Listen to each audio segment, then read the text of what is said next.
ini dirusak mekanismenya, ini akan menimbulkan ratusan penyakit baru.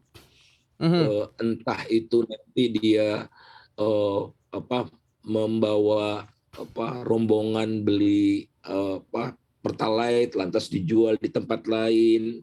Jadi ada 2-3 harga gitu ya. Wah, itu bahaya sekali. Seperti sawit juga kan ada 2 harga, ya rusak gitu. Jadi satu harga, pokoknya intinya beginilah. Beban negara kan sebetulnya beban rakyat juga.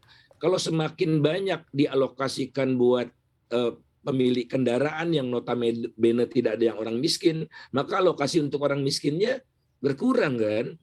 Nah, jadi ayo kita bikin mekanisme masyarakat kelas menengah ke atas ya menanggung bebannya juga ya. Listrik juga kan sudah dinaikkan. Kemudian masyarakat yang betul-betul miskin kita bantu seperti bantalan tadi. Nah, kemudian tinggal kita atur bagaimana agar ongkos transport itu tidak meningkat. Jadi subsidi solarnya ya dikurangi, tapi relatif misalnya untuk transportasi barang kita bisa atur lebih rileks gitu, kenaikannya tidak besar walaupun harus naik gitu. Nah, tinggal bagaimana pemerintah membuat supply chain ini lebih baik di tempat lain ya, di tempat-tempat lain sehingga kenaikan harga solar ini pengaruhnya terhadap ongkos transport akan minimal ya, bukan nol ya, tapi lebih kecil. Dan percayalah seluruh negara mengalami peningkatan inflasi yang tajam, Indonesia juga mau tidak mau terdampak, dan kalau ini dipaksakan untuk inflasinya 3%, maka kebijakan-kebijakan akrobatik yang tidak sehat akan terus terjadi. Oke, berarti tidak sehat. Iya, berarti pemerintah tidak seharusnya melakukan intervensi terlalu jauh begitu terhadap harga BBM di dalam negeri kita, termasuk mengatur bagaimana siapa yang berhak untuk mendapatkan BBM begitu ya, atau ada penjatahan begitu. Berarti lebih baik melakukan atau menaikkan harga, satu harga begitu, Pak?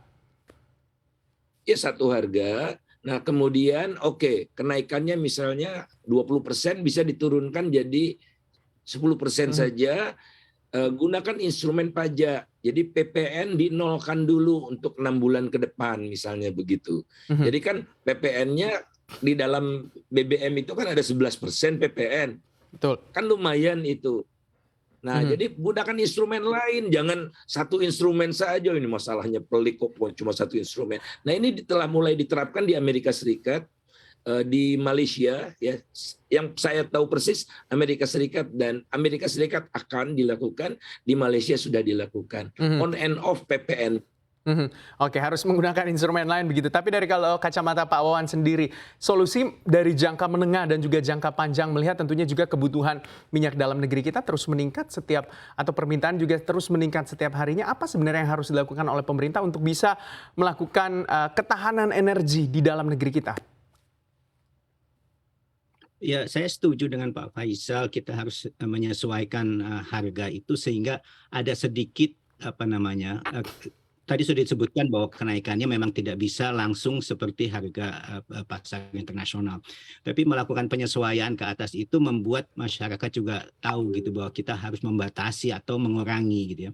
Tidak bisa dimintakan kepada pelaku usaha untuk melakukan pembatasan karena aplikasi-aplikasi yang tadi disebutkan itu kan bukan aplikasi yang sebenarnya instrumen dari negara. Pertamina kan tidak punya hak gitu ya untuk membatasi konsumsi gitu ya. Ini adalah barang bebas yang diperjualbelikan, tidak ada persyaratan siapa yang bisa membeli maupun tidak membeli begitu ya. Pertamina mungkin malah bisanya adalah mengurangi pasokan sehingga nanti kemungkinan disangkanya ada kelangkaan gitu ya. Padahal itu kan yang dilakukan Pertamina itu adalah sesuai dengan apa yang diberikan jatah dalam konteks berapa BBM bersubsidi yang bisa dijual oleh Pertamina dalam setahun. Itu angkanya diinikan oleh Badan Pengatur Hilir BPH Migas gitu ya.